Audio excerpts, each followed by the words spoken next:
Some actors entertain you, others become part of your life. And then there are the ones who redefine cinema itself. Al Pacino belongs to that final category. His voice, his stare, his presence. He did not simply act, he ignited the screen.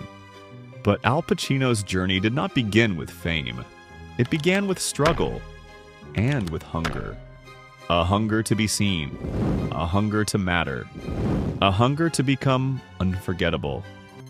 Alfredo James Pacino was born in East Harlem in 1940. His parents separated when he was just 2 years old, and his mother raised him in the Bronx. Life was not easy, money was scarce, the neighborhood was rough, and school felt like a cage.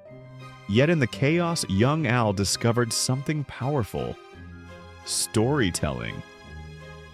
He fell in love with movies with characters who seemed larger than life. But there was a problem. He was shy. He was uncertain. He did not look like Hollywood. He did not sound like Hollywood. He was too raw, too intense, too restless. And that would become his strength. He joined the High School of Performing Arts, but soon dropped out to chase acting full-time. He took small jobs to survive: messenger boy, bus boy, janitor, whatever he could get. At times he was homeless, he slept in theaters, he borrowed money from friends to buy food, yet through all of it, he kept training. He joined the actor's studio where he worked under the legendary Lee Strasberg. This was where he learned to take emotion and turn it into electricity. Strasberg did not teach him how to act. He taught him how to feel, and feeling would become Pacino's signature. His breakthrough came on stage. Theater sharpened him, toughened him, and gave him the discipline he needed. In 1969, he landed a small role in the film Me, Natalie. And then, the role that changed everything arrived: The Godfather. Director Francis Ford Coppola fought to cast Pacino. The studio wanted a bigger name, someone safer, someone more glamorous. But Coppola saw what others did not. He saw the storm inside Pacino, the quiet danger, the simmering fire. He saw Michael Corleone. When The Godfather was released in 1972, everything changed. Pacino went from unknown to legend. The transformation of Michael from innocent war hero to cold, calculating mafia boss remains one of the most iconic character arcs ever filmed. Pacino did not just play Michael Corleone, he became him. Success did not make him comfortable. It made him bolder. He followed with Serpico, the story of a cop who stands alone against corruption. The performance was raw, honest, and unforgettable. And then came The Godfather Part 2. Another masterpiece, another layer to Michael. This time, darker, colder. A man who gained the world and lost his soul. Pacino's performance became one of the greatest in film history, but his rise was not simple. Fame brought pressure, and pressure demands release. Pacino turned to theater again, keeping himself grounded. The stage was where he recharged, where he found his truth. The 1970s cemented his legacy. Films like Dog Day Afternoon and Justice for All showed his range. Audiences knew that if Al Pacino was in a movie, it would mean something. It would matter.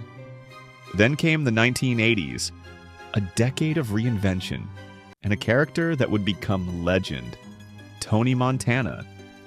Scarface was loud, violent, and extreme. Critics were shocked. Audiences were stunned. And yet the performance was magnetic. Pacino played Tony not as a villain, but as a man consumed by ambition. Flawed, tragic, and unforgettable. The lines, the energy, the fire. The film became a cultural phenomenon. And Tony Montana became a symbol for the unstoppable, rising, dangerous dreamer. Pacino could have stayed in the world of crime dramas, but he refused to be predictable. He took risks. Some films succeeded, some did not. But he never stopped pushing himself. And then came the 1990s, a new era, a new chapter. In 1992, Pacino played Lieutenant Frank Slade in Scent of a Woman, a blind, bitter, brilliant man, fighting to exist in a world that seemed to have left him behind. It was a performance filled with rage, humor, sadness, and heart. And it earned him his first Academy Award. Many asked why it took Hollywood so long, but Pacino had never acted for awards. He acted because he needed to, and just 1 year later, he delivered something audiences had waited for. A battle of titans, Heat, Pacino, De Niro, on screen together. Two giants, two masters. Their cafe scene remains one of the most studied moments in film history. Two men, one conversation. No special effects, only presence. That is Pacino's gift, his presence. Whether in Donnie Brasco, The Insider, The Devil's Advocate, or Insomnia, Pacino did not just perform, he inhabited. And then, on television, he began a new phase of his career. He took on playwrights like David Mamet. He embraced characters with complexity and age.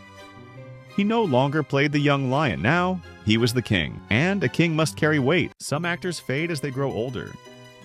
Pacino did not. He evolved, he matured, he leaned into time. His face, his voice, his movement, every year gave him new tools. In 2019, he returned to work with Martin Scorsese and The Irishman, alongside De Niro and Joe Pesci. Decades of history converged in one film. Pacino played Jimmy Hoffa with humor, intensity, and tragedy. It was a reminder that he was not simply a legend of the past, he was a force of the present. His personal life has been lived quietly, often privately. He never married, but he has children he loves deeply. His focus has always been work, not for fame, but for art. Even now, in his 80s, Al Pacino remains a student of performance. He still returns to theater, he still experiments, he still cares. That is the key to his journey. Not success, not awards, not fame, passion. Pacino loves acting, he loves story, he loves human complexity, and that love keeps him alive. From the streets of the Bronx to global cinema halls, from Hunger to Glory, from Michael Corleone to Tony Montana to Frank Slade to Jimmy Hoffa, Al Pacino has lived a life defined by fire. Not the fire that burns quickly. The fire that endures, the fire that refuses to go out. His journey till now is a reminder that greatness does not require perfection.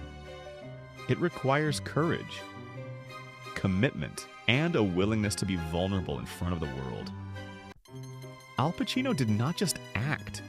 He carved emotion into the screen. He made silence louder than shouting. He made stillness feel explosive. He is not simply one of the greatest actors of his generation. He is one of the greatest actors of all time, and his story is still being written. If you enjoyed revisiting the journey of a true legend, take a moment to support the channel, like the video so more people can discover it, share it with someone who loves great cinema, and subscribe so you never miss the next chapter in the stories of Hollywood's most unforgettable icons.